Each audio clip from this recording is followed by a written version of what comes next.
deserves, that everyone deserves who gets on this goddamn stage. That's right. Thank you much. Coming to the stage next, Mr. Kyle Show. Woo!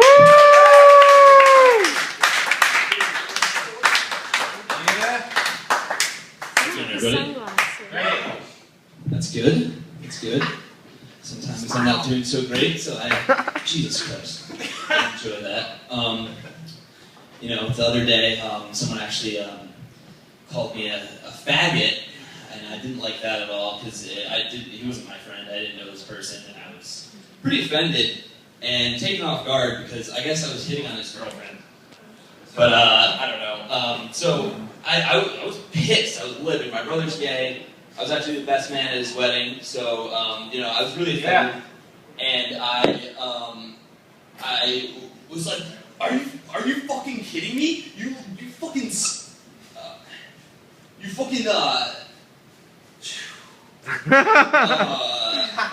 and I was like, you fucking, like, you can't, like, severed ball sacks. And I don't know, it was fucked up. I didn't know what to say. And that made me feel really bad that I didn't have a good comeback.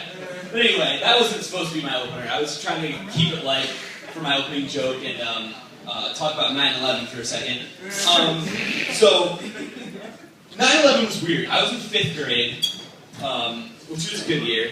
5th grade? Yeah, 5th grade, 2001. I was doing poorly, going in the principal's office all the time, just fucked up. I'll be a story for another time, but they didn't tell us anything of what happened, you know, and I don't blame them because we were really young and probably couldn't understand it. So, but when I got home, I got off the bus and I saw this huge package by my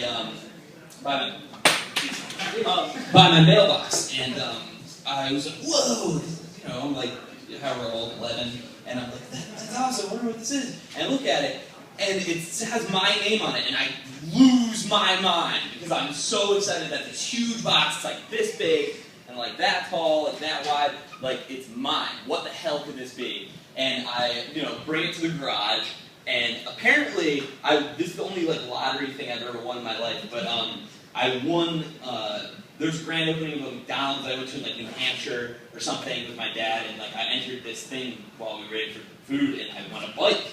So, I won this Coca-Cola bike, and I'm opening it up, and I don't even realize that my dad's car is home, and he, you know, was generally working at that time, so then I'm like, I open it up, and my dad comes out, and he's like, Kyle, I don't know if you heard what happened. I'm like, what happened? He was like, well, 2 planes hit the Twin Towers, and they've fallen. And I just stood there, and was like, I want a bike! And it was just crazy. It's crazy nonsense. What a day. What a day, right? Like, I don't know. It was awesome.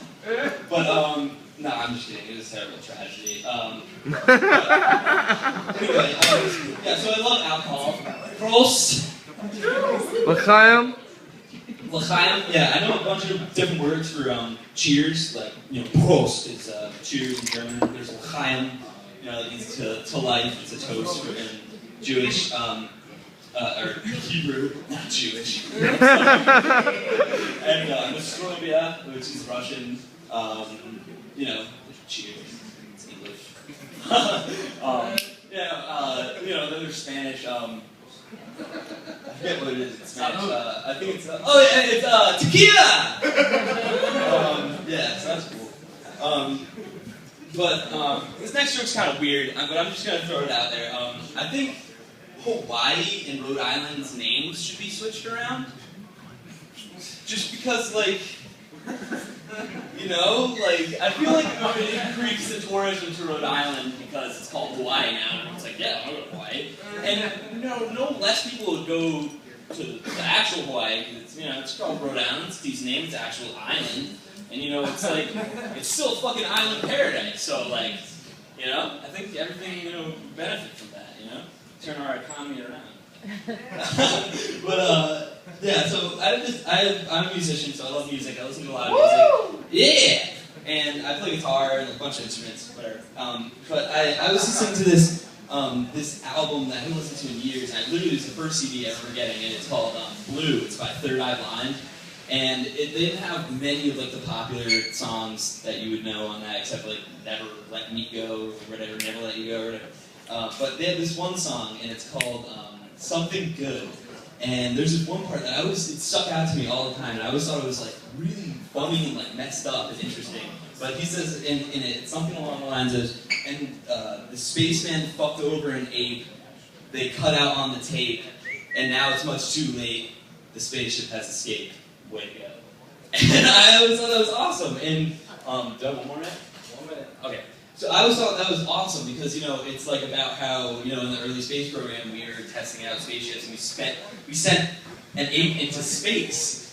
And I was just thinking about that, like, that must have been the saddest, like, slowest, most lonely, like, confusing death ever, for any animal ever. Like, just imagine an ape just strapped into a spaceship. And this is the end of his life. Freaking out. And then he's in space. All of a sudden, he's just floating, shaking because he's so scared. And then he starts, it's like dark, and he has no idea what's going on. There's all sorts of weird shit around him. And he doesn't know what to do. And then, starts getting hungry. He's an ape who's just losing his mind, freaking out. And, I don't know. He just starves to death, floating in space, and then they cut out the transmission, and there's just an dead ape floating in space somewhere. Woo! Anyway, good night. Thanks.